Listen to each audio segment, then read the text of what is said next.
Assalamualaikum warahmatullahi wabarakatuh. Alhamdulillah rabbil alamin wa bihi nasta'in wa nusalli wa nusallim wa nubarik ala nabiyyina Muhammadin wa alihi wa sahbihi ajma'in wa ba'du. Ikhwani wa akhwati fillah, di hari-hari yang mulia ini kita melanjutkan pembahasan dari kitab Umdatul Fiqh dalam pembahasan muamalat, masih pada pembahasan rukun dan syarat sah jual beli, yang sudah masuk pada pembahasan tentang syarat rukun syarat al-mabi', objek jual beli, dengan perkataan muallif wala yajuzu bai'u ma'dumin. Fadhal Syekh. Bismillah, qala al-muallif rahimahullah wala yajuzu bai'u ma'dumin lam yukhlaq wa lam yujad wa hadha mujma' alayhi fil jumlati li'annahu majhulun aw ghairu maqdurin ala taslimihi. Tidak diperbolehkan memperjualbelikan sesuatu yang tidak ada, belum tercipta atau tidak ada, dan ini menjadi kesepakatan secara jumlah atau umum, karena menjual sesuatu yang majhul atau tidak ada di tempat akad dan tidak mampu atau tidak bisa untuk diberikan pada saat serah terima jual beli. Nah, Ya. Di sini muallif mengatakan tidak sah melakukan jual beli barang yang tidak ada. Ya, artinya belum dibuat, belum ada barangnya, memang secara garis besarnya ini tidak boleh. Ya. Apa maksud secara garis besar? Ada garis kecil berarti yang menunjukkan itu boleh, itu dalam akad salam dan istisna. Dalam akad salam, Rasulullah SAW datang ke Madinah dan beliau mendapati penduduk Madinah sudah melakukan akad jual beli salam, di mana barang diterima nanti setahun lagi, 2 tahun lagi, bahkan 3 tahun. Ya, tentu kalau 3 tahun lagi barangnya serah terimanya sekarang tentu belum ada. Kurma umpamanya, sekarang kurma 3 tahun udah rusak, berarti pada waktu akad kemungkinan tidak ada, tapi bisa diserah terimakan pada waktunya. Maka yang paling penting adalah bisa diserah terimakan pada waktunya. Dengan demikian ghararnya, ketidakjelasannya hilang. Dan Nabi SAW pun mengatakan, man aslama fi syai'in falyuslim fi kailin ma'lumin wa waznin ma'lumin ila ajalin ma'lum. Barang siapa yang melakukan akad salam, maka hendaklah diserahkan uangnya di majelis akad. Kemudian takaran ukurannya harus jelas. Waktu serah terimanya pun harus jelas. Artinya, saya beli dari Anda, wahai fulan, 1 ton mangga umpamanya, harum manis, grade-nya yang A. Setelah terimanya nanti pada tahun 2024. Biasanya musim mangga di bulan apa umpamanya?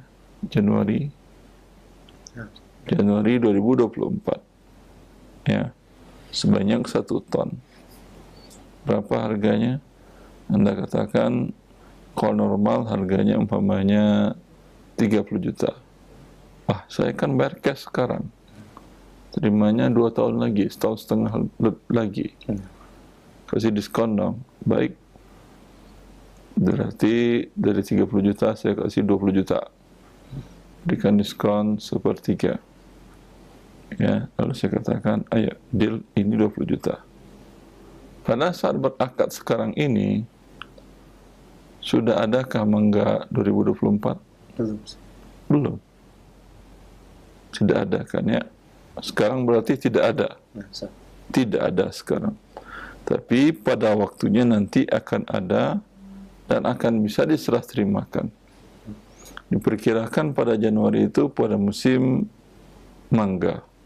Saya memang tidak punya kebun mangga, tapi saya bisa beli dari para pengumpul di beberapa pusat daerah sentra pusat mangga yang besar di sekitar Pulau Jawa umpamanya. Jelas itu? Ini karena itulah muallif mengatakan fil jumlah. Maaf, syarih mengatakan fil jumlah. Ya.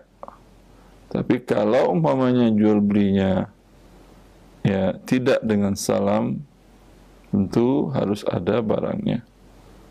Yaitu umpamanya saya beli kacamata.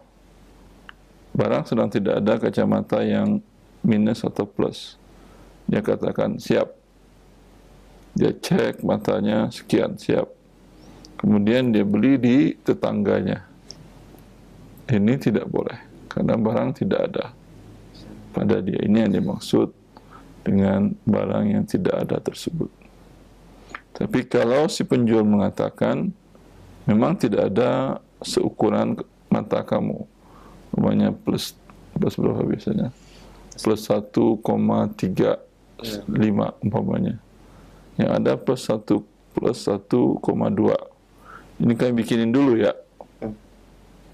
Kalau bikinin dulu, besok datang ambil. Ya.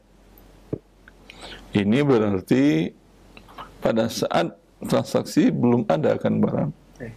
Ya. Ini boleh. Walaupun belum ada. Karena dia akan buatkan. Baik. Lanjut.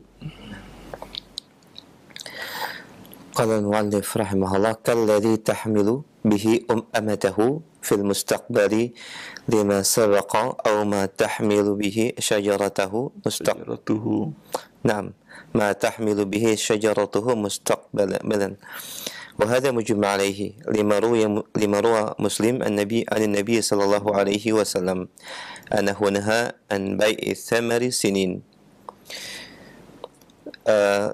Kalladhi seperti seorang budak yang akan mengandung janin pada masa yang akan datang, atau buah-buahan atau pohon yang akan muncul buahnya pada masa yang akan datang, maka ini disepakati tidak diperbolehkan, sesuai dengan hadis diriwayatkan oleh Imam Muslim dari Nabi sallallahu alaihi wasallam bahwa sesungguhnya beliau melarang jual beli buah-buahan yang akan berbuah di tahun yang akan datang. Wala yajuzu taib. Nah. Ya, muallif memberikan contoh apa yang dimaksud dengan jual beli yang belum ada, yang tidak boleh itu. Kalau dengan spek tadi boleh. Adalah umpamanya seorang mengatakan, ini saya punya budak. Seorang mengatakan saya punya budak. Budaknya cantik atau budaknya kuat. Karena yang penting kalau budak itu kan kuat untuk bekerja. Ya, budaknya, ibunya ini kuat untuk bekerja. Lalu dia mengatakan, kalau lahir dari janinnya nanti, kapan lahirnya, saya jual kepada kamu. Oh iya, bagus. Tapi bayarnya sekarang.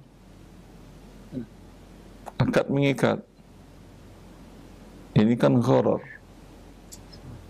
Ya, bisa jadi nanti tidak lahir-lahir atau lahir dalam keadaan cacat. Ya, bukannya membantu pekerjaan, malah menambah beban bagi pembelinya. Ya, berdasarkan larangan sebelumnya tadi. Atau dia mengatakan, pohonku ini, pohon manggaku ada 100, jual kepadamu buahnya ya sebanyak 1 ton. Ya, perkiraan kurang lebih segitu sih hasil panennya. Ini aku jual kepadamu 1 ton dengan harga 20 juta.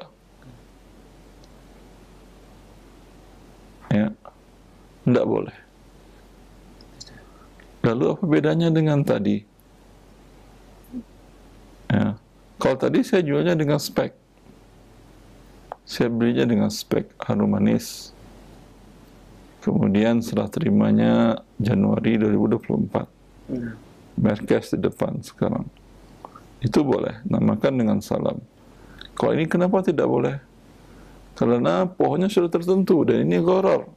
Mungkin pohonnya berbuah 1 ton, mungkin cuma hanya 100 kilo, atau mungkin mati semuanya, tak ada yang berbuah, gagal panen. Karena berarti dikhawatirkan tidak bisa diserah terimakan. Tapi kalau dengan spek, saya memang punya kebun, punya pohon mangga juga, tapi saya jualnya dengan spek. Pohon mangga saya tidak berbuah, saya bisa beli di pasar. Kan kesepakatannya dengan spek, dengan apa namanya, ya spesifikasi tertentu, bukan harus dari kebun yang ini. Ya. Dan ini disepakati oleh para ulama tidak boleh, berdasarkan disebutkan oleh Muslim bahwa Rasulullah SAW melarang menjual buah-buahan bertahun-tahun. Ya. Lanjut. ولا يجوز بيع مجهول الصفة أو المقدار عند المشتري ولو كان موجودا لأن ذلك غرر وجهالة تؤدي إلى تضرر المشتري غالبا. وقد روى مسلم عن أبي هريرة رضي الله تعالى عنه عن النبي صلى الله عليه وسلم أنه نهى عن بيع الحصى وعن بيع الغرر. Dan tidak diperbolehkan. Taib. وذهب بعض أهل العلم إلى أن بيع مجهول الصفة أو المقدار صحيح إذا كان موجودا ويمكن تسليمه وللمشتري الخيار إذا رآه لأنه حينئذ لا يكون بيع غرر وهذا هو الأقرب. Dan tidak diperbolehkan. نواصل. وذهب بعض. لا قلت أنت ما ترجمت. طيب. من الأول ولا يجوز بيع.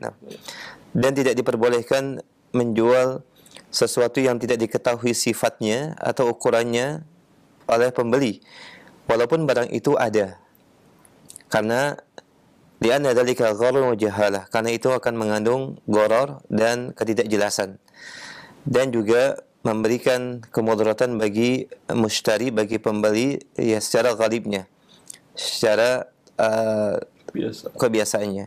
Dan diriwayatkan oleh Imam Muslim dari Abu Hurairah radhiyallahu taala anhu bahwa Nabi sallallahu alaihi wasallam melarang dari jual beli hasah, yaitu kerikil yang dilempar dan berjual dengan gharar.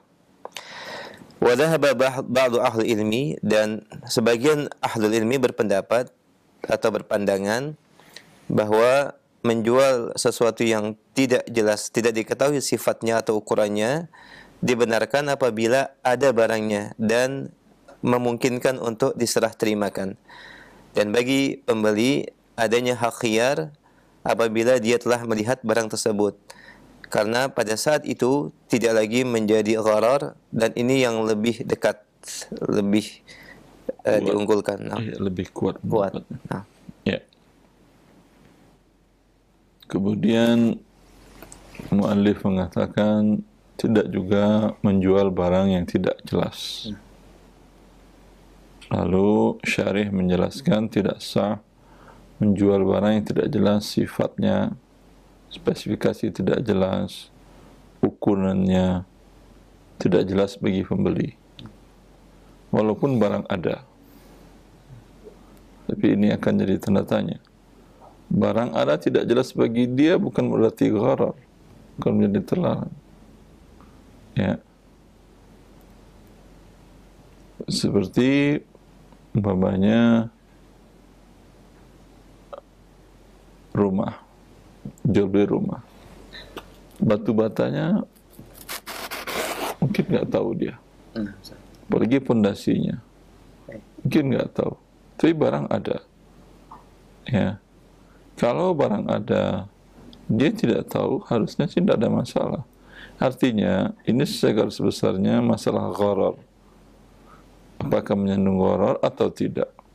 Sama juga orang menjual buah-buahan dengan onggokan. Nanti akan ada jelaskan oleh mu'allif dengan onggokan. Satu onggok ini 5.000, 10.000, terong memantul dalam ember di onggok. Ya, mungkin kalau ditanya beratnya berapa, saya nggak tahu, kata si penjual. Tapi kalau kamu mau timbang, silahkan bawa, cari timbangan bawa. Tapi ini harga 10.000. Apakah ini gharar? Tidak, kan jelas barangnya. Masalah dia tidak tahu timbangannya itu kan tidak menjadi gharar, karena barang jelas. Ya, ukurannya jelas, umpamanya sekitar 7 biji, 7 buah terong tadi. Ya, ini jelas, walaupun tidak tahu ukuran tidak ada masalah. Di sini kemudian mu'allif mengatakan akan menyebabkan mushtari mendapat mudarat. Kalau mendapat mudarat dia karena ketidaktahuan, iya, tapi berarti dia tidak, artinya dia tidak ngerti kalau umpamanya jual beli dengan seperti itu.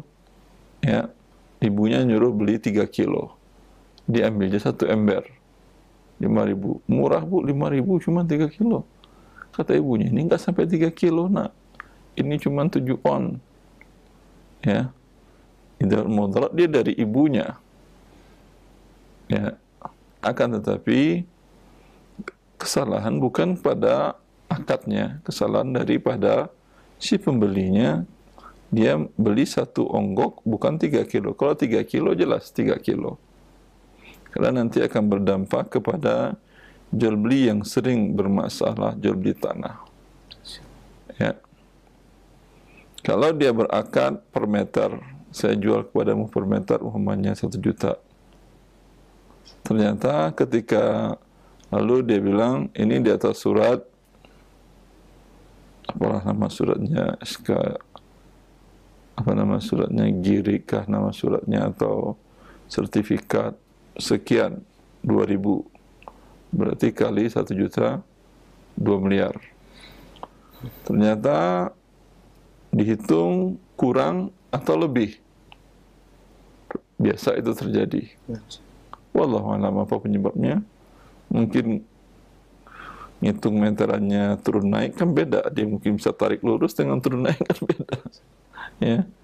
Kalau tanah umumnya turun naik, meterannya ikut turun naik, jadi panjang dia. Kalau dia ukur lurus tentu berbeda. Wallahu a'lam apa penyebabnya. Ya. Yang jelas biasanya jarang-jarang ketemu angka yang sama. Biasanya ada deviasi, ada perselisih, ada selisih sampai terkadang 1%, 2%, 3% terkadang daripada yang ada di surat.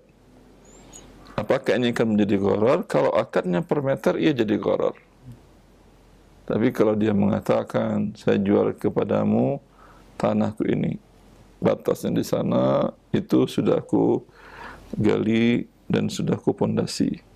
Tuh lihat teman kamu ada tiangnya, batasnya di sebelah utara sudah ada tiangnya.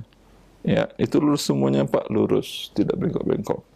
Yang di sini atau sudah di pagarnya dah. Ditanya berapa Pak meterannya? Kalau di suratnya 2.000. Tapi saya nggak tahu. Yang jelas itu yang saya jual. Kurang lebih nanti 2.000 itu saya tidak jadi urusan. Berapa Pak jual? 2 miliar. Dia nggak jual per meter. Ini nggak ada masalah. Masalah dia tidak tahu ukurannya, itu ghararnya sedikit. Karena gharar bila mutlak diharamkan, orang nggak bisa hidup. Dan diriwayatkan oleh Muslim bahwa Nabi melarang jual beli dengan lemparan batu dan jual beli gharar. Jual beli lemparan batu yang dilarang itu adalah dia mengatakan, si penjual mengatakan, aku jual tanah ini kepadamu, ya, lebarnya itu sampai batas jalan, tapi panjangnya berapa belum kita tentukan, sejauh lemparan batu aku ini, ya, kujual kepadamu seluruhnya sampai jatuh batu di mana titiknya itu seharga 2 miliar. Seharga 2 miliar. Ini yang gharar. Bisa jadi lemparan batunya kuat sehingga pembeli untung. Bisa jadi tangannya lagi sakit, lemparan batunya dekat sehingga pembeli rugi. Ini yang akan menjadi mudarat.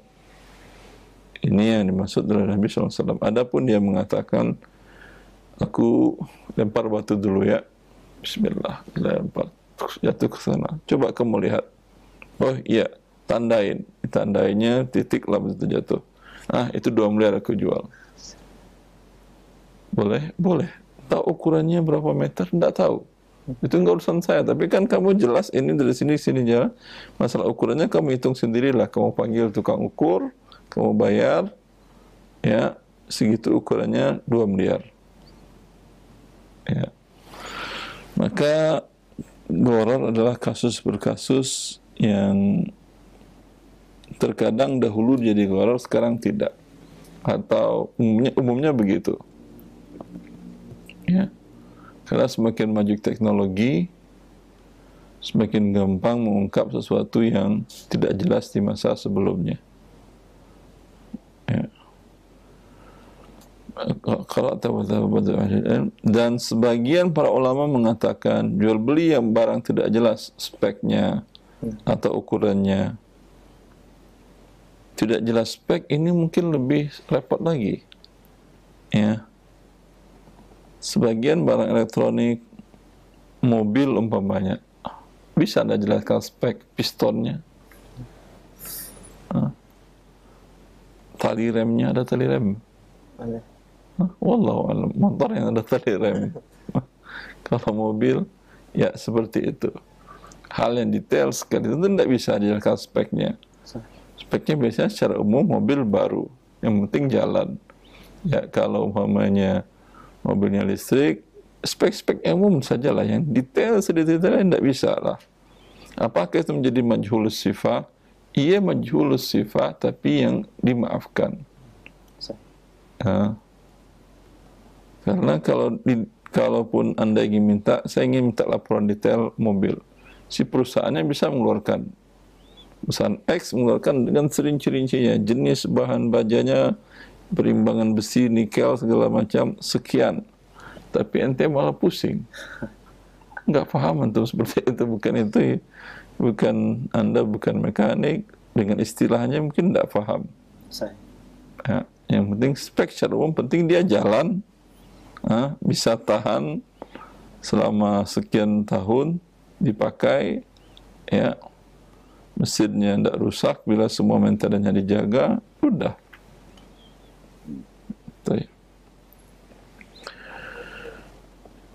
Sehingga sebagian para ulama mengatakan menjual sifat yang tidak jelas, kalau tidak jelas sama sekali, sepakat tidak boleh. Umpamanya saya jual kepadamu mobil, ya udah berapa, 100 juta, ya deal. 100 juta kalau mobilnya Innova baru setahun umpamanya, si pembeli untung. Kalau ternyata umpamanya kelas yang low cost, apa namanya, LGGC, tentu ya sudah 1 tahun 100 juta berarti kemahalan. Harusnya umpamanya 75 atau 80. Kan jualnya itu sama mobil kan? Iya sama mobil sih. Ini yang kalau sifatnya sama sekali tidak jelas sifat secara umumnya, ini tentu tidak boleh. Ini yang mengandung gharar. Sehingga sebagian ulama mengatakan boleh, ya, bila barangnya ada, bisa dia lihat, ya, dan bisa dia serah terimakan. Namun pembeli, ya, ada hak khiyar pada saat dia melihat nanti. Pada saat dia melihat, sehingga gharornya menjadi tidak ada, menjadi hilang. Dan ini pendapat yang lebih kuat. Dia mengatakan, saya jual kepada kamu mobil MPV, mereknya apa, perusahaan apa, disebutkannya perusahaannya ini, umpamanya keluaran perusahaan ini, dia sebutkan, ya, kondisi umumnya bagus sih, baru setahun pakai. Anda juga bisa cek di di tempat servisnya. Kalau servis berkalanya kami ikutin, bisa cek kondisinya di sana. Oh iya, kata dia. Tapi sampai dilihatnya mobil ada. Tapi ketika berakad mobil tidak dilihatkan, ya. Karena mungkin masih sedang dibawa anaknya. Ketika pulang dia lihat, dia punya hak khiyar lagi, walaupun tadi sudah deal 100 juta. Ya, umpamanya, ya, ternyata catnya udah buram atau lampunya udah buram, nggak nyaman aja dia lihat, saya nggak jadi dah, kata dia. Ya. Wallahu a'lam. Lanjut. كالحمل فلا يجوز بيع ما في بطن الأمة المملوكة ولا بيع ما في بطون الحيوانات من بهيمة الأنعام أو غيرها لأنه مجهول وغير مقدور تسليمه. ومن أدلة تحريم هذا البيع من السنة ما روى عن النبي صلى الله عليه وسلم ما روي عن النبي صلى الله عليه وسلم أنه نهى عن بيع الملاقح والمضامين وهذا البيع مجمع عليه على تحريمه. Seperti janin dalam kandungan, maka tidak diperbolehkan apa yang ada di dalam rahim budak wanita yang dimiliki, dan tidak diperbolehkan juga menjual apa yang ada di dalam perut hewan dari binatang ternak atau yang selainnya, karena itu adalah sesuatu yang tidak bisa diketahui dan tidak mampu untuk diserah terimakan. Dan di antara dalil pengharamannya dari sunnah apa yang diriwayatkan dari Nabi Sallallahu Alaihi Wasallam, bahwa sesungguhnya beliau melarang berjual beli malaqih dan madhamin, dan ini merupakan jual beli yang diharamkan. Ya. Sini muallif mencontohkan tentang jual beli yang tidak diketahui sifat dan ukurannya. Ya. Contohnya adalah hamil, yang ada janin yang ada dalam perut induk atau perut wanita budak. Ya. Tetapi kalau tidak diketahui sifatnya, sekarang bisa diketahui. Ya. Cuma tidak bisa diserah terimakan. Ini yang menjadi gharornya, tidak bisa diserah terimakan. Kalau umpamanya kata si pembelinya, saya sudah lihat speknya dengan menggunakan USG dan segala macam, ya, yang 4D malah 4 dimensi dan segala macam, saya beli dan saya minta sekarang di sesar. Karena masalah tidak bisa diserah terimakan. Tapi kalau diminta di sesar sekarang, sesar, kalau induknya di sesar namanya. Kalau untuk hewan sesar juga namanya. Nah, anggaplah ya sesar juga namanya. Ya, tidak jadi masalah. Karena biasanya di perkiraan kalau bulan sekian umpamanya kehamilan janin hewan atau orang, bulan sekian itu masih bisa bertahan hidup dengan diberikan beberapa peralatan di awal dahulu sampai dia kuat. Ya. Kan biasa anak lahir prematur terkadang sehat dia, tapi kalau manusia mungkin butuh perawatan intens dulu sebelum dia bisa menghirup udara segar dan seterusnya. Tapi kalau hewan, wallahu a'lam. Kalau ada seperti itu juga boleh, karena sudah bisa diserah terimakan. Kalau dia jual budaknya seperti tadi, ya, diceknya melalui USG tadi dan jelas, kemudian dia minta langsung disesar untuk diserah terimakan, dia bayar, sah jual belinya. Itu yang kita katakan gharar itu berbeda kasus per kasus dari masa ke masa. Di masa dahulu mungkin gharar, di masa sekarang mungkin tidak gharar. Ya, seperti itu.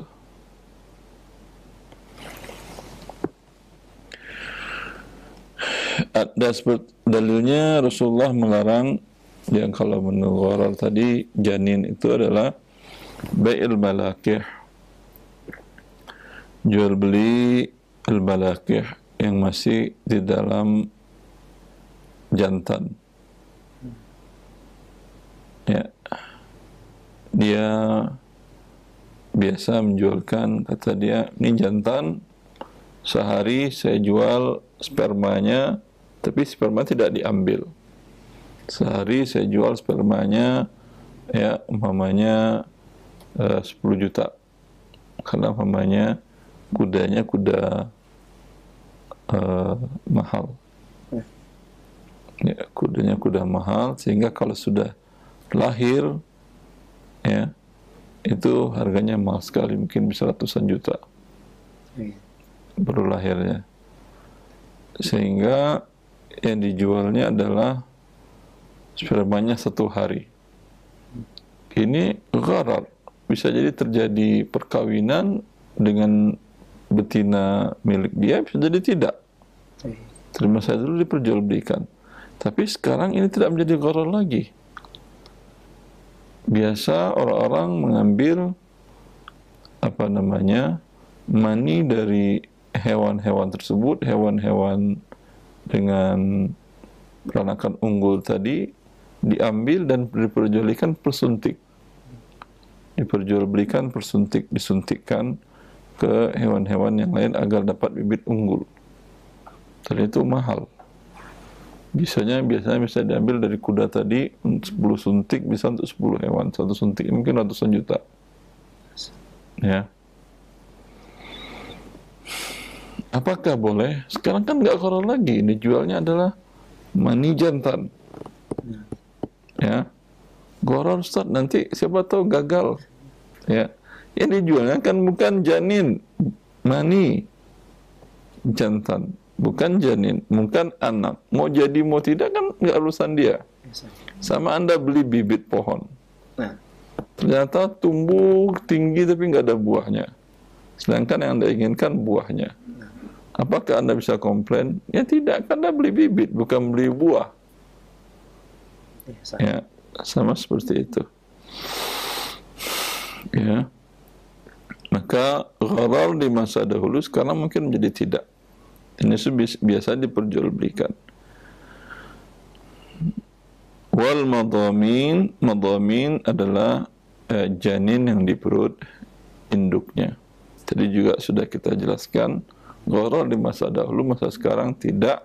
Kalau dia minta untuk cek dengan menggunakan, diperiksa dengan menggunakan alat mutakhir sehingga jelas bentuknya, kemudian dia minta untuk disesar sehingga serah terima langsung.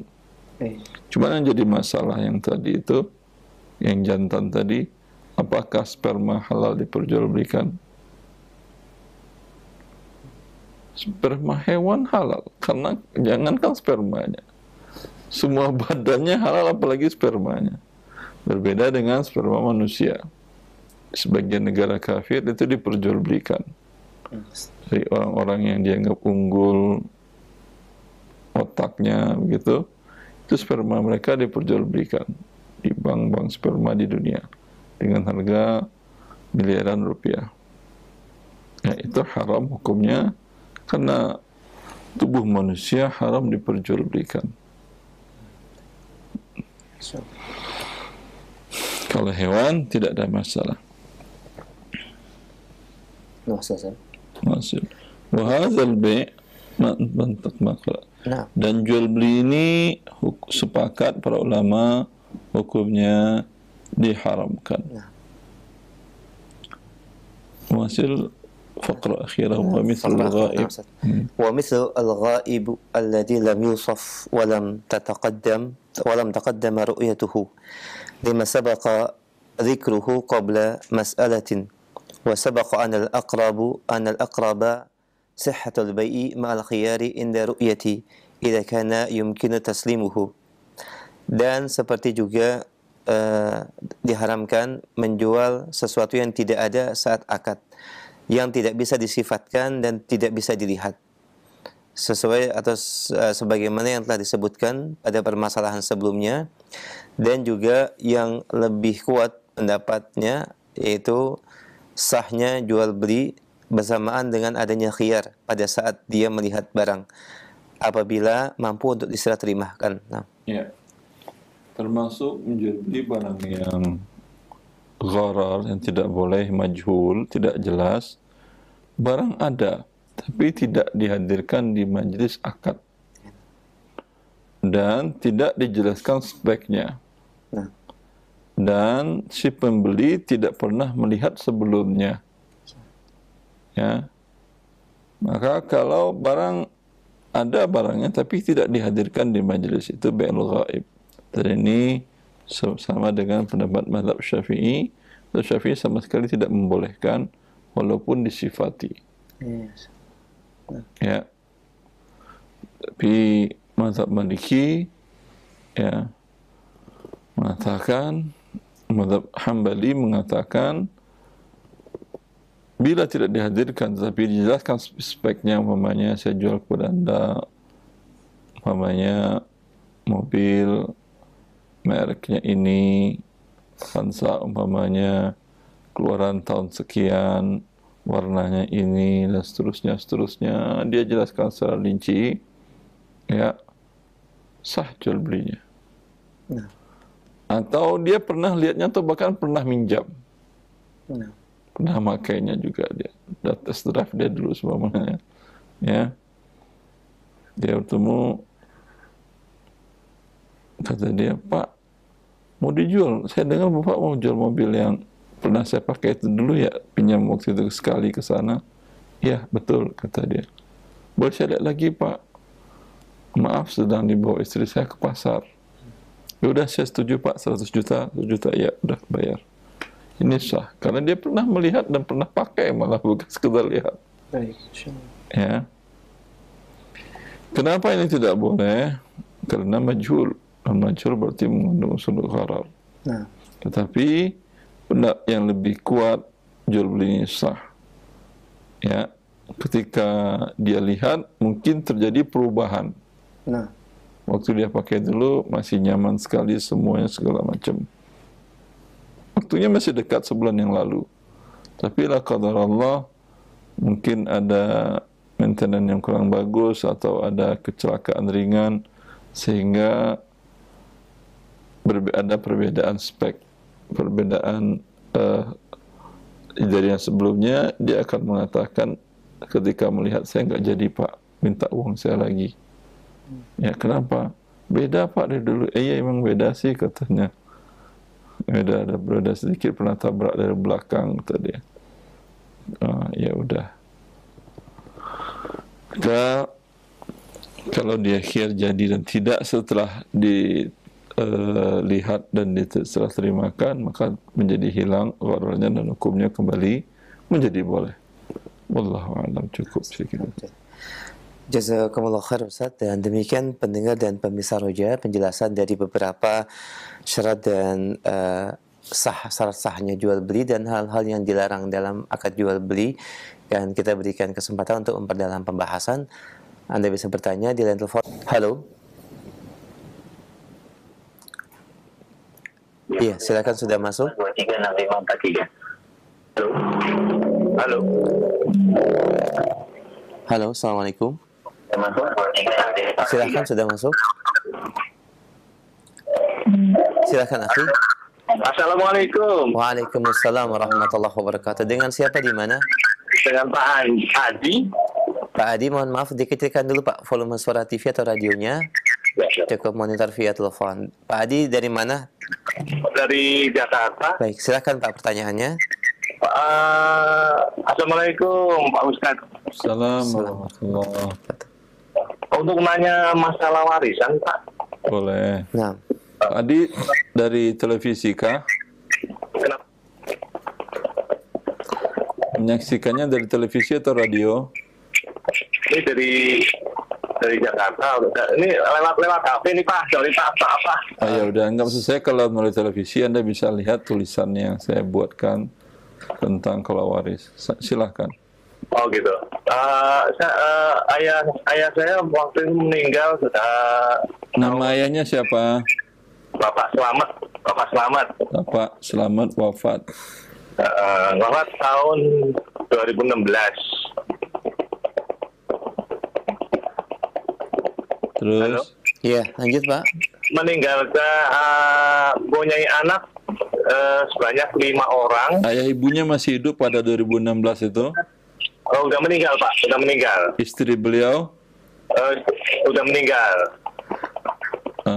Istri beliau tidak ada pada saat 2016, sudah meninggal. Punya istri lagi, nggak punya keturunan.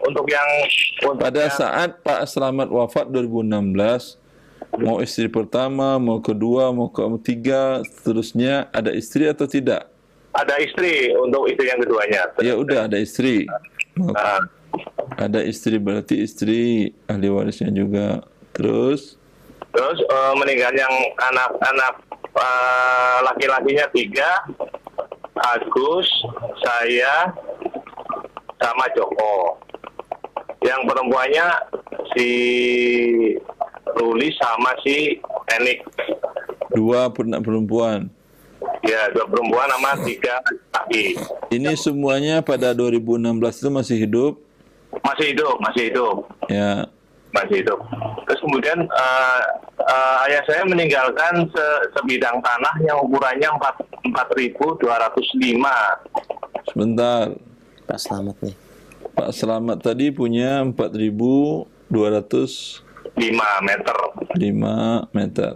Sebentar dulu. Saya jelaskan dulu berapa hak masing-masing. Nanti hartanya akan dibagi berdasarkan pembagian tersebut. Istri dapat 1/8, anak laki anak perempuan dapat sisa 1/8, berarti dibagi 8 hartanya, 1 untuk istri, anak-anak 7. 7 bagian akan dibagikan, 1 laki-laki kata Allah, mislu hadil unthayain, 2 bagian. 2 kali 3, 6 tambah 2, 8. 7 bagian akan dibagikan ke 8, ada pecahan, maka 8 dikali 8 sama dengan 64. Istrinya mendapatkan 8 dikali 1, 8/64. Anak laki-laki kan 2 bagian per kepala, maka 7 dikali 2, 14. 14. Perempuan ada 2 kepala, masing-masing dapat 1 bagian, itu 7. 7. Maka istri dapat 8/64. 8/64 dari total meter Pak? Dari setiap harta yang akan dibagikan. Sebentar dulu. Meterannya nanti. Oh gitu. Untuk anak laki-laki 14/64 masing-masing. Anak perempuan masing-masing 7/64. Jelas? Ini tanah tentu tidak bisa dibagi 64. Ya, karena yang bagian depan, yang bagian tengah, bagian belakang, samping, kiri, kanan itu akan berbeda harganya. Maka dia kalau tidak ingin dijual hanya dibagi berdasarkan saham saja. Oh begitu.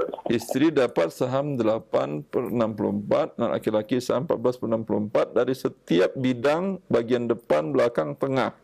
Oh gitu. Ya, umpamanya dibangun di atas tanah tadi bangunan disewa orang selama waktu 10 tahun dengan harga umpamanya 10 miliar. Ya, 10 miliar ini dibagi 64. Oh gitu. Istri dapat 8/64 kali 10 miliar. Anak laki-laki dapat 14/64 kali 10 miliar dan seterusnya. Begitu juga bila ada resiko, masing-masing membayar sesuai dengan haknya masing-masing. Bila ada umpamanya anggota ahli waris yang ingin membutuhkan uang tunai, kan umpamanya ini tanah 2005 meter di daerah mana Jakarta? Daerah Bekasi. Ya, itu kalau main besar 4.205 meter. Umpamanya mereka bilang sayang lah mau dijual, ya kita nggak tahu ke depan mungkin anak cucu kita butuh lahan tersebut, ya sehingga tidak dijual. Tapi istri mengatakan ibu kalian ini umpamanya dianggap ibu tiri umpamanya. Iya betul. Ibu tiri kalian ini kata dia butuh amal soleh yang banyak, umur dah tua, mau dekat ke Allah, mau berwakaf, mau sedekah, mau apa, ya saya jual aja dah saham saya 8/64. Dinilailah tanah itu 4.205 meter tadi umpamanya keluar angka 40 miliar. Berarti 8/64-nya berapa itu? Umpamanya keluar angka umpamanya 6 miliar. Ya, umpamanya. Maka terserah siapa di antara 3 anak laki-laki tadi yang bisa bayarin. Sehingga saham yang membayarin naik menjadi 8/14/64. Atau anak perempuan yang sedang ada uang dia yang bayarin. Atau kalau enggak masing-masing urunan untuk bayarin sehingga saham istri ayah tadi sudah hilang dari tanah tadi dan menjadi milik bersama, bukan dibagi lagi. Yang 8-nya dibagi rata sesuai dengan saham masing-masing pembelian. Paham, akhi? Paham Pak Hadi? Paham. Tapi kalau dibagi untuk tanah per meternya gimana Pak? Bisa nggak begitu? Apa? Untuk dibagi per meternya tanahnya gitu, masing-masing gitu. Gimana cara baginya, Pak Adi? Ya misalnya dibagi kalau ibu tiri kan istilahnya kan 1/8 gitu ya Pak? Ya. Oh misalnya 1/8 kali total keseluruhan bagaimana Pak? Mungkin nggak gitu? Ya, bagian mana? Bagian depan, belakang, apa tengah, samping? Untuk keseluruhan aja dalam hal itu, ini kan dalam hal itu sukarela gitu kan, ya udah untuk keseluruhannya aja. Kalau memang 1/8, emang ibu tiri kan 1/8 katanya Pak ya, benar ya? Betul. Oh, kalau untuk keseluruhan, untuk sukarela gitu dibagi rata gitu, gampangannya seperti itu gimana Pak? Boleh Pak? Dibagi rata per kepala. Per kepala, maksudnya per kepala, per bagian gitu loh. Per kepala apa per bagian? Per bagian berarti kan istilahnya istri ibu tiri sendiri, itu sendiri masing-masing, itu sendiri bisa ya? Apaan saya? Istri ibu masing-masing maksudnya apa? Yang namanya tanah tidak bisa dibagi, ya. Coba gimana bagi tanah? Anda umpamanya beli tanah berdua sama istri Anda sama-sama 50%, 50%. Ya, yang bagian mana punya Anda, bagian mana punya istri? Iya maksudnya itu Pak, jadi maunya anak-anak itu istri misalnya 1/8 ya per 1/8 kali total meteran, terus sisanya untuk ahli waris yang anak-anak gimana, bisa nggak begitu Pak? Kalau Anda mau, dia minta paling depan semuanya, mau? Enggak diususkan seperti itu sih. Gimana cara baginya? Miring, lurus? Lurus paling. Lurus. Dia minta yang paling umpamanya di bagian depan sama kanan itu jalan besar. Dia minta di bagian itu. Gitu. Tapi makanya saya katakan ada yang bisa dibagi, ada yang tidak bisa dibagi. Makanya yang tidak bisa dibagi cukup per saham. Oh gitu. Jadi sama Anda beli rumah dengan istri Anda berdua 65%, lalu umpamanya yaudah kita bagi 2 aja. Saya mau pulang ke rumah orang tua saya, kata istri Anda, ya udah saya relakan, saya ceraikan kamu, ya, tapi rumah kita bagi 2. Bagaimana cara baginya? Anda di lantai 2 di lantai bawah? Hah? Biasanya kan apa namanya Nah, tuh, terus sebentar. Ruangan tamu mau dibagi 2, gimana cara jualnya? ya makanya saya bilang, Ya makanya seperti yang saya katakan tadi, cukup dengan saham. Seperti orang punya perusahaan. Itu yang kalau Anda umpamanya punya perusahaan, punya 50% di perusahaan itu. Apakah mobil mau dibagi 2, hipotek 2 gitu? Ya tidak bisa lah. Yang anak-anak bisa adalah seperti yang saya usulkan tadi. ya, makanya anaknya seperti itu mintanya, ya udah per meter aja gimana? Ya Misalnya, minta suruh dia bagi, udah kamu bagi gimana caranya gitu. Kalau saya tidak bisa tadi saya sampaikan. Cukup Pak Adi ya, insyaallah jelas. ya oke, siap. Alhamdulillah. Baik. Demikian Pak Adi, dan bisa dilihat nanti pembagian persentase warisnya ditulis tadi oleh Ustadz, dan bisa dilihat nanti rekamannya dan penjelasan rinciannya. Jazakumullah khair dan semoga Allah mudahkan. Kita berikan kesempatan berikutnya masih via telepon. Baik, kita angkat kembali. Halo. Silakan, sudah masuk. Assalamualaikum Ustaz. Waalaikumsalam warahmatullahi. Dengan siapa Umu, di mana? Dengan Umi Di mana? di Pasar Minggu dengan Sofia. Baik, silakan Mustafi ya, Pasar Minggu silakan. Ya Ustaz, saya mau tanya. Nah, Orang tua saya dijual motor, dan si pembelinya itu sudah melihat kondisi motor, dia sudah test drive dan merasa sudah oke si motornya. Setelah itu dibayar. Setelah di perjalanan nyampe ke rumah pembeli, si motor itu tiba-tiba rusak, turun mesin karena mungkin perjalanannya jauh, Ustaz, dari Garut ke Bandung. Sampai Bandung rusak. Itu gimana Ustaz hukum kita sebagai penjual? Apakah harus kembalikan uang atau merasa zolim atau gimana ya Ustaz? Tapi si penjualnya nggak mau bayar sebagian uang yang diminta bekas servis, katanya merasa bagus. kalau motor lain, motor Anda umpamanya, atau motor orang tua, bukan motor yang dibeli tadi, dibawa jarak tempuh seperti itu, rusak juga kah atau tidak? engkau ya Ustaz. Wallahu a'lam. Ya. Setahu saya Bandung Garut berapa kilo? Udah. 60 kilo 60. biasa, motor dibawa 60 kilo. Biasa. Nah, Bahkan 400 kilo, 800 kilo, bahkan sampai ke Mekah pun ada orang Semarang yang bawa motor sampai ke Mekah. Ya.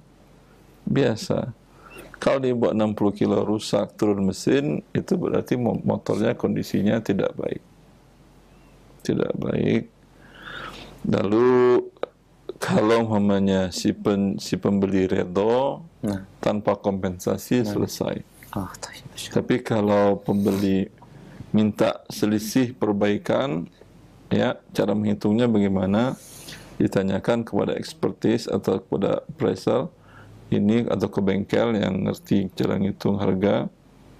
Ini kalau kondisinya awal sebelum rusak berapa? Umpamanya dia katakan 10 juta. Kalau kondisi rusak ini harganya berapa? 7 juta. Berarti selisihnya adalah 30%. Ya. Ini pembeliannya tadi adalah 10 juta, rusak 7 juta. Kalau beli normal, kalau tahu bahwa ini rusak berapa? Umpamanya kondisinya itu tidak terlalu bagus, itu berapa? Umpamanya dia katakan 8. Nah, berarti dia harus kembalikan kompensasinya sepertiga dari 8 itu. Ya, paham cara menghitungnya? Saya kira antum nggak paham. Tapi nggak apa-apa, pelan-pelan. Itu namakan dengan arsul jinayah di dalam mazhab Hambali. Kalau para ulama mazhab yang lain tidak. Itu langsung saja ditanyakan kepada ahlinya, ini berapa kerusakannya, dan dia kalau sudah dibayar cash dikembalikan selisih kerusakan itu. Kalau dia mau. Cukup, insyaallah. Dia kembalikan mobilnya, dia bayar selisih kerusakan itu. Motornya tadi. Jazakallah khair, demikian Ibu Sofia di Pasar Minggu, semoga jelas ya, tadi sempat terputus dan Ustaz telah menjawab, insyaallah menjadi pencerahan bagi yang bertanya. Barakallahu fiik. Kita angkat kembali penanya yang ketiga. Baik, silahkan. Assalamualaikum. Waalaikumsalam warahmatullah. Dengan siapa di mana? Abu Iksan di Jakarta. Silakan akhi, silakan. Bertanya Pak Ustaz. Assalamualaikum Pak Ustaz. Assalamualaikum. Abang saya namanya Budi, meninggal dunia Untuk Budi wafat 2021. berapa? 2021. 2021. 2021. Saat beliau meninggal, kedua orang tuanya sudah meninggal. Ya. Ada istri satu, tidak punya anak. Tidak punya anak. Tidak punya anak. Suami Anda tidak, maaf, Abang Budi tidak punya anak dari istrinya ini. Tidak punya anak. Ya. Dia ada saudara, satu abang, dua adik. Adiknya satu laki, satu perempuan. Satu saudara laki-laki, satu saudari perempuan. Saudara laki-laki dua. Baik. Dua saudara laki-laki, satu saudari perempuan. Iya. Kandung semuanya ini. Kandung. Satu ayah, satu ibu. Ya. Nah, itu gimana hitungan warisnya Pak Ustaz? Ya. Terus yang kedua, seandainya istrinya tidak membagi dan sudah kita sampai, bagaimana tanggung jawab kita sebagai yang mengerti tentang ahli waris ini Pak Ustaz? Syukran jazakallahu khairan. Allah barik fiik. Khair. Ya, pembagiannya adalah istri karena tidak punya anak yang meninggalnya, maka mendapatkan 1/4. Lalu sisanya untuk asobah. Asobahnya di sini ayah ibunya, ayahnya sudah wafat, dan kalau tidak punya anak tidak ada cucu begitu. Kemudian pindah kepada saudara-saudarinya. Seperti ini namanya kalalah, seperti yang dijelaskan oleh Allah dalam surah An-Nisa ayat 176. Maka mereka mengambil sisa saudara-saudarinya. Pembagiannya 4, 1, sisanya 3. Yang saudara laki-laki mendapatkan 2 bagian. 2 kali 2, 4 tambah 1, 5.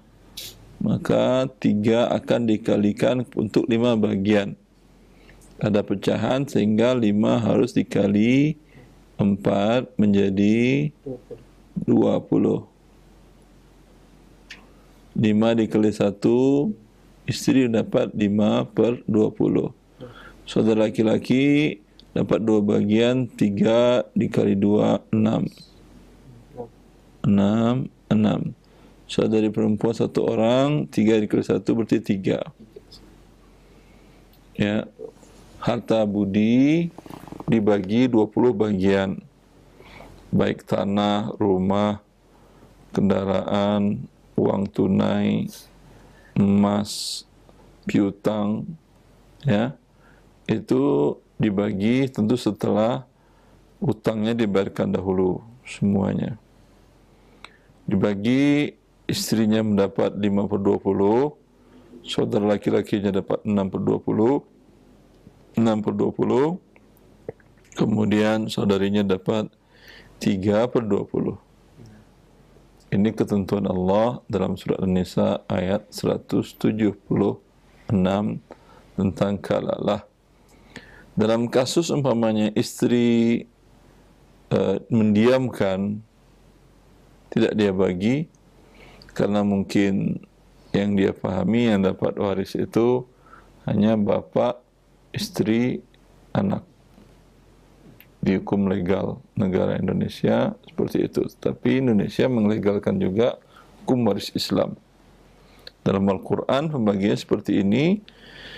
Ya, tinggal Anda sampaikan kepada istri budi tadi bahwa Allah membagikan harta budi dengan seperti ini. Bacakan surah An-Nisa ayat 10, 11, 12, 13, dan 176. Di sana ada ketentuan hak istri bila suami yang wafat tidak punya anak. Dan juga di 176 Allah menjelaskan hak saudara 2 bagian dan saudara 1 bagian. Ya, ini dinamakan dengan sisanya. Sampaikan dengan baik, berarti 15/20 dari harta Pak Budi bukan milik istrinya. Besar 15/20 itu. 3/4. Haknya dia cuma 1/4. Kalau dia diamkan, berarti dia memakan harta iparnya. Masya Allah. Yang itu pasti akan dia bayarkan di akhirat kalau dia tidak serahkan di dunia. Allahu Akbar. Kalau dia tidak selesaikan di dunia. Ya, begitu saja mungkin. Baik, Ustaz. Demikian akhi, barakallahu fiik, dan itu yang tadi dijelaskan oleh Ustaz, semoga menjadi pencerahan buat istrinya Pak Budi ya, rahimahullah. Baik, kita berikan kesempatan berikutnya masih di line telepon. Kita angkat kembali. Halo. Assalamualaikum Ustaz. Waalaikumsalam warahmatullahi. Dengan siapa, umur di mana? Jadi Bu Iyum Pekanbaru Ustaz. Silakan, Om. Ya, mau nanyakan nih Ustaz. Nah. Ada yang mau pinjam uang gitu. Alasannya untuk membeli rumah dulu. Itu janjinya dulu bayarnya cepat gitu. Taunya lama baru dibayar sampai rumah tuh sekarang udah dijualnya, udah dijual lagi gitu dengan harga yang mungkin 2 kali lipat dari yang waktu beli dulu. Jadi kata dia mau bayar, jadi cara bayarnya gimana tuh Ustaz? Kalau dikonversikan berapa inflasinya, selisihnya berapa? Ada 100% kayaknya Ustaz. Dulu dibeli kurang dari 200, sekarang udah 300. Berapa tuh? Bukan belah belinya, rupiahnya Ibu. Kalau dikonversikan ke emas. Kalau tanah, ya kadang 5 bulan karena tanahnya strategis, naiknya cepat. Dulu tidak strategis. Ya. Kalau dikonversikan dengan emas, waktu Anda pinjamkan uang, itu berapa emas per gram? Nggak ingat pula, nggak tahu lah Ustaz. Tahun berapa dipinjamkan dan berapa nominalnya? Oh iya. Dia dulu tuh 15 juta, jadi sekarang tinggal 5 juta lagi Ustaz. Gitu. Berarti 5 juta yang belum dibayar? Iya. Ya 5 juta lah yang dihitung. Gimana Ustaz? Yang dihitung itu 5 juta bukan 15. Ya, yang 5 juta lagi ya. Yang 5 juta. 5 juta ini dulu tahun berapa Anda pinjamkan ke dia? Enggak ingat pula tahunnya, tapi udah lebih 10 tahun Ustaz. Kalau lebih 10 tahun, 11 tahun, 15 tahun? Iya. 12 atau 13-an lah mungkin Ustaz. Tahun 2000 berarti? Iya, bukan 2000 berapa? 2014 mungkin Ustaz. Tahun atau berarti 2014. Tolong lihat Ihsan 2014 berapa emas per gram? Menyentuh 400.000 per gram. Di tahun 2014 per gramnya emas 400.000 rupiah. Berarti 5 juta dibagi 4.000 berapa Ihsan? 400.000. Berapa? Berapa Ustaz? 5 juta dibagi 400.000. 12. 400.000 12,5.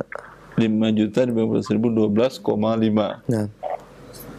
Iya Ustaz. 12,5 gram. Nah. Sekarang minta ke dia 12,5 gram emas. Emas per gram berapa sekarang? 900 ya. 900. Kurang lebih Ustaz.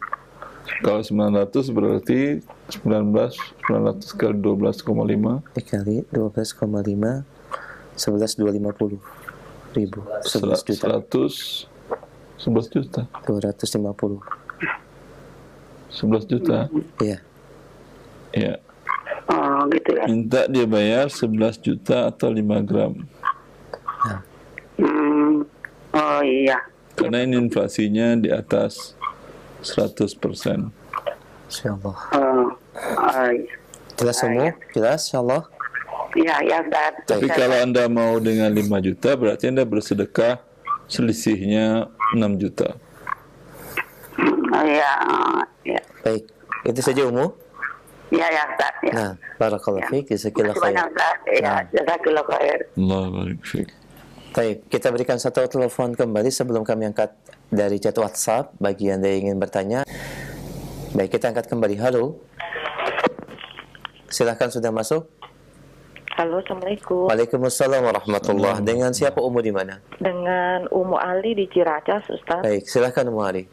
Ustaz mau bertanya, bagaimana kalau kita bekerja sebagai bagian teks ya Ustaz di suatu perusahaan? Bagian teks itu apa Ibu?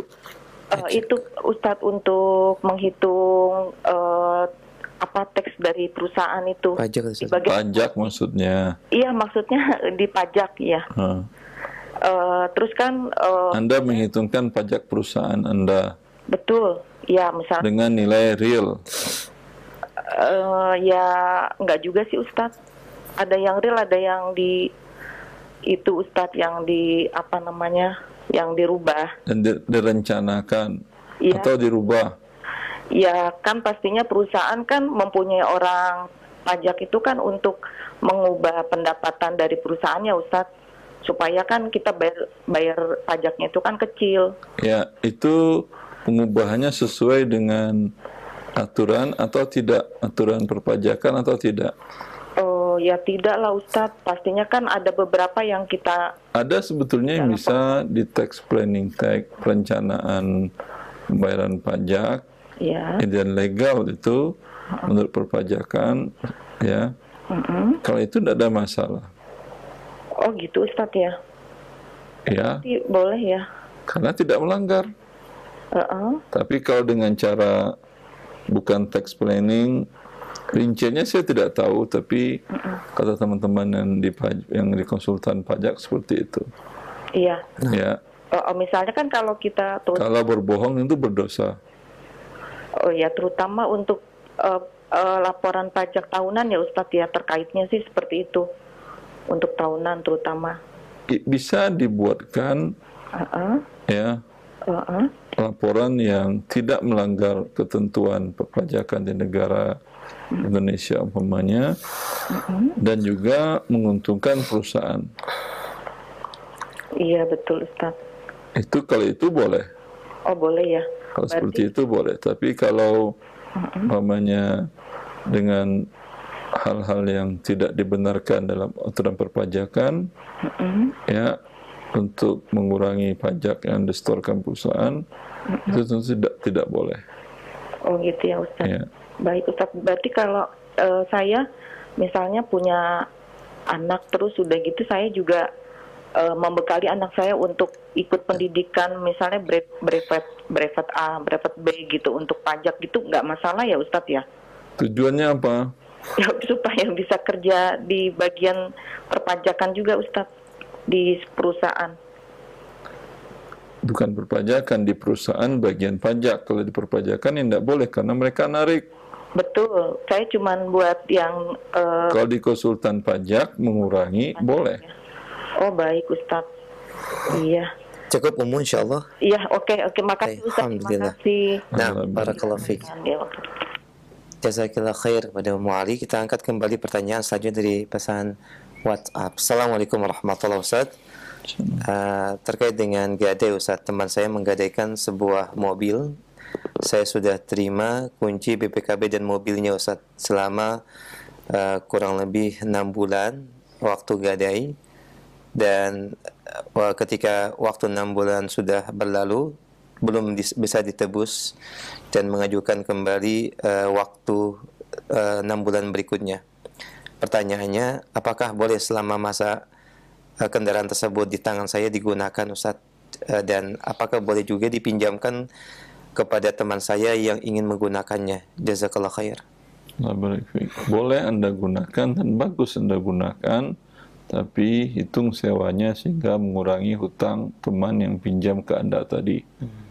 Umpamanya satu hari Anda gunakan berapa kilometer. Kalau sewa di tempat lain dengan kondisi kendaraan seperti ini, itu berapa rupiah.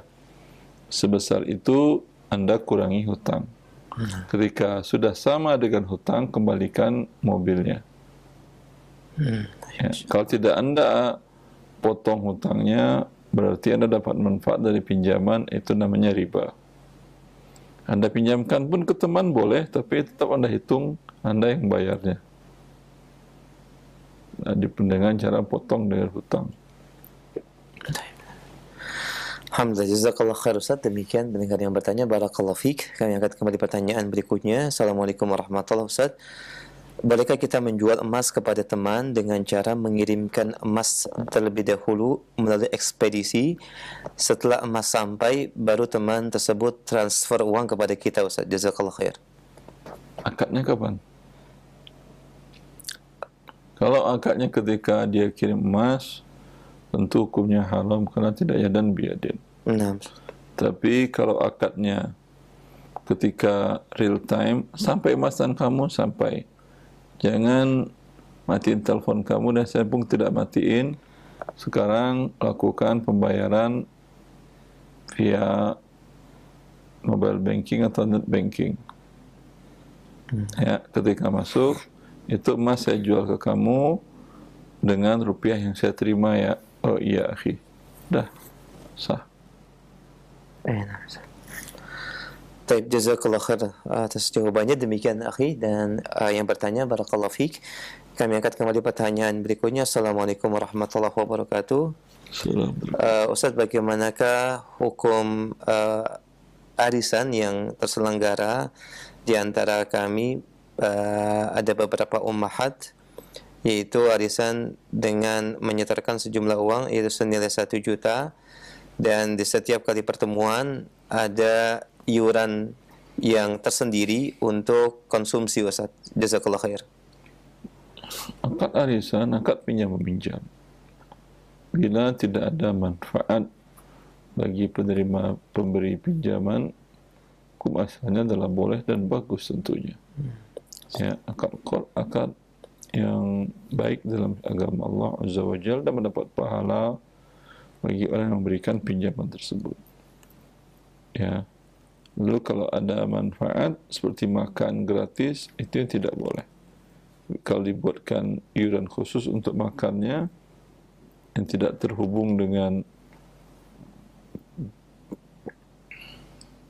jamuan dari pihak yang terima uang arisan, maka itu tidak mengapa dan bagus. Wallahu a'lam. Nah, jazakallah khair. Demikian pendengar yang bertanya, barakallahu fiik. Kami angkat kembali pertanyaan berikutnya. Assalamualaikum warahmatullahi wabarakatuh. Di salah satu masjid ada kepengurusan yaitu DKM dan Muslimah.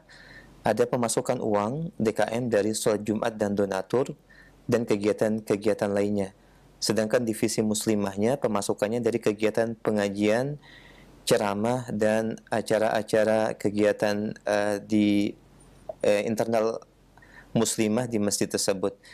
Dana tersebut disimpan di bendahara. Kemudian pertanyaannya, apakah setelah masa jabatan divisi ketua Muslimahnya berakhir, uang yang ada di bendahara Muslimah boleh diambil oleh ketua Muslimah untuk dibagikan kepada anggota-anggota atau diberikan kepada yatim piatu dan fakir miskin, Ustaz? Jazakallah khair. Allah barik fiik. Ini tentu akad di awal orang berinfak tujuannya operasional. Kecuali dia mengatakan dibuat di situ, diinfak, kencelengan dijalankan. Ini kotak, sunduk, ini bagian yatim. Yang ini bagian operasional kegiatan. Yang ini untuk penyelenggara atau DKM. Ya, lihat aja lah nanti. Kalau DKM banyak uangnya, ayo dah bagi-bagi aja. Tapi biasanya pasti akan nol. Ya. Tapi kalau kemudian dia buatkan satu, kemudian dia lakukan semaunya, ini tidak boleh. karena mereka akadnya amanah, menerima amanah orang umumnya orang memberikan, masukin uang ke dalam kencelengan yang satu yang tidak ada perinciannya, mereka adalah untuk operasional kegiatan itu. Bila kegiatan sudah terselenggara masih ada kelebihan dana, berarti untuk kegiatan yang sama dengan itu. Kalau kegiatannya kajian, berarti dan surplus kajian ini karena banyak yang hadir umpamanya, ya, surplus setelah biaya operasional dikeluarkan, ya berarti untuk kajian yang lain lagi. Yang penting kajian, bukan untuk yang ngurusin kajian. Bagi DKM, bagi pengurus biasanya baik muslimah maupun yang DKM yang laki-laki, setahu saya mereka adalah volunteer, di mana mereka tidak ada akad digaji, tidak boleh mengambil apapun juga. Kalau Anda tidak punya waktu untuk menjadi volunteer gratis itu karena satu dan lain hal, mungkin butuh biaya untuk cari nafkah, membantu nafkah suami dan segala macam rumah tangga, atau ingin menambah nafkah untuk orang tua Anda, ya jangan ikut jadi pengurus di ummahat tadi. Alhamdulillah. Cukup aja hadir, dapat ilmu. Nah, sah. Baik. Jazakallah khair atas penjelasannya, Ustaz. Demikian pendengar yang bertanya, barakallahu fiik. Kami angkat kembali pertanyaan berikutnya terkait dengan warisan, Ustaz. Assalamualaikum warahmatullahi wabarakatuh. Nenek saya, semisal namanya Aisyah, memiliki anak 4 orang, 2 pria dan 2 perempuan. Di mana Ibu Aisyah ini meninggal wafat tahun 2005, dan salah satu dari 2 anak laki-lakinya wafat pada tahun 2010, Ustaz. Ibu Aisyah memiliki aset pemberian orang tuanya terlebih dahulu, yaitu berupa tanah dan bangunan. Bagaimanakah pembagiannya kalau asetnya tersebut mau dijual, Ustaz? Ketika Aisyah wafat, anaknya pasti lengkap kan ya? Nah, saya masih lengkap, Ustaz. Berapa laki-laki, berapa perempuan? 2 pria dan 2 perempuan.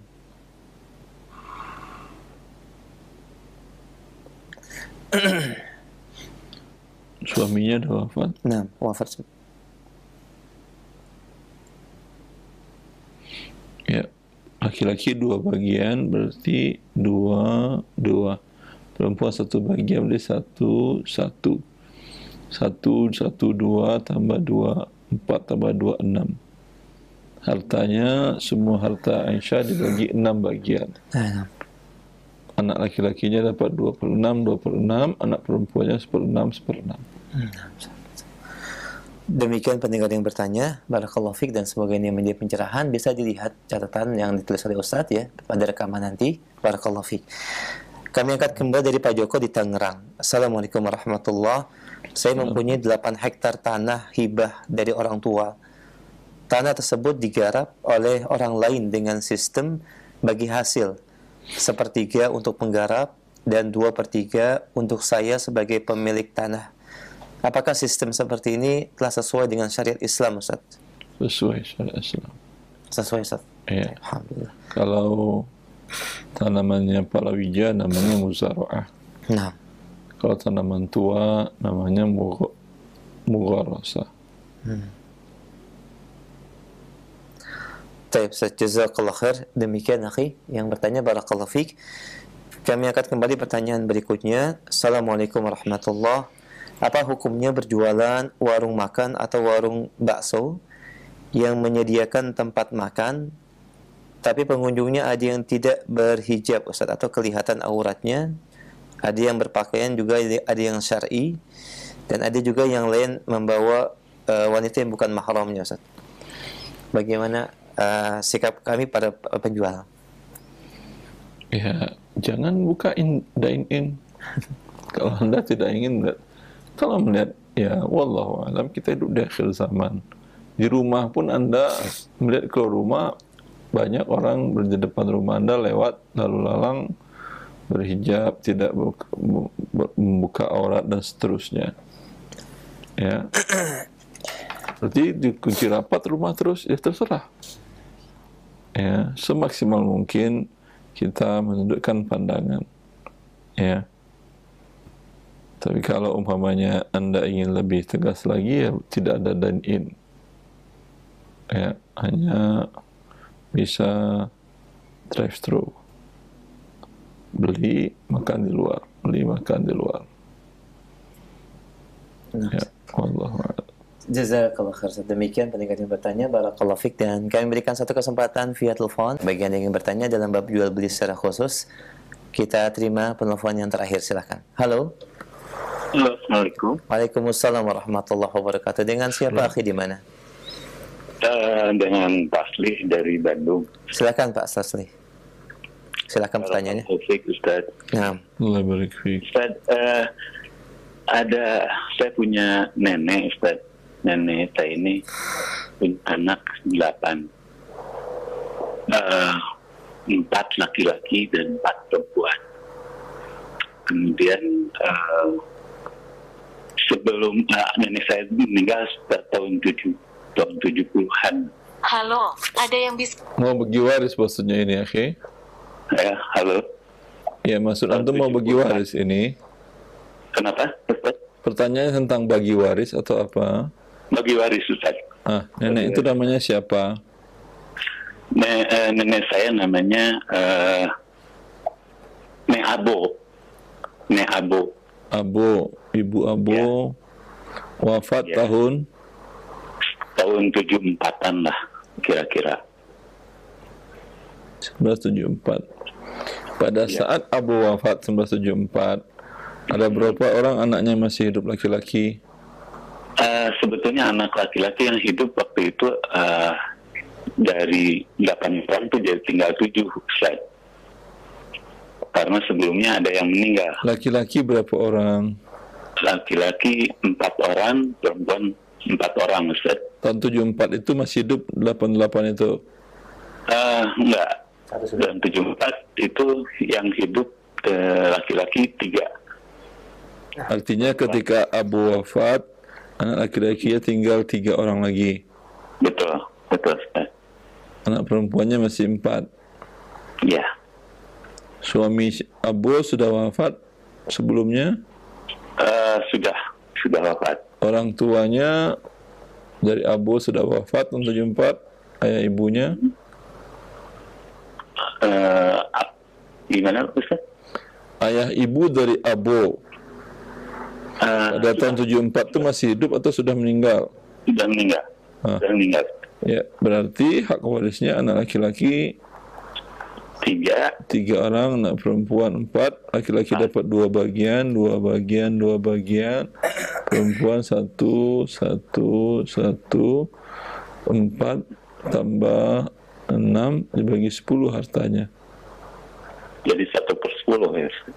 Yang anak perempuan 1/10, laki-laki 2/10. Iya. Namun ini ada masalahnya begini, Ustaz. Sebelumnya itu ternyata mungkin karena ketidaktahuan, Ustaz, bahwa dari anak-anaknya yang sudah meninggal itu, dari yang 1 anak yang sudah meninggal itu, dia seakan-akan waktu itu merasa menerima warisan, sehingga sebelum ini dibagikan dia jual kepada yang ada, Ustaz. Dijual, kemudian sudah terjadi penjualan, dan sekarang ini mau dibagikan, Ustaz.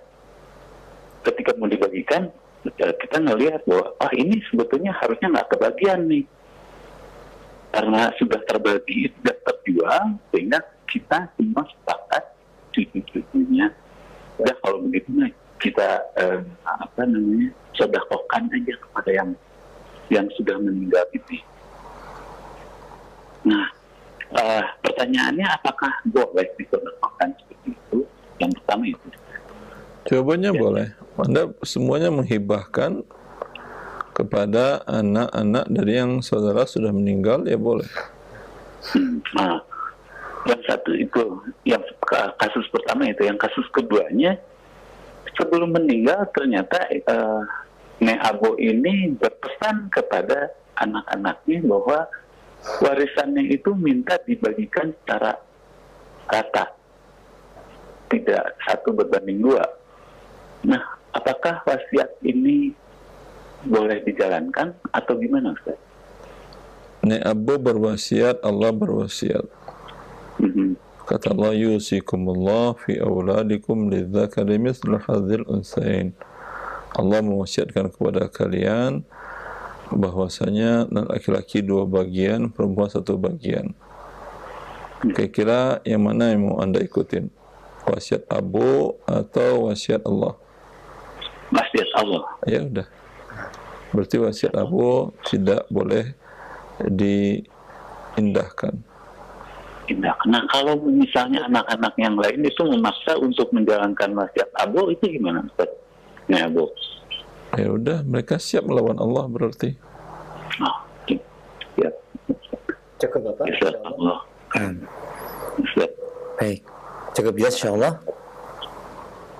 Alhamdulillah. Jazakallah khair atas interaksi dan pertanyaan yang disampaikan, dan Ustaz telah menjawab. Insyaallah menjadi pencerahan buat antum dan keluarga. Barakallahu fiik.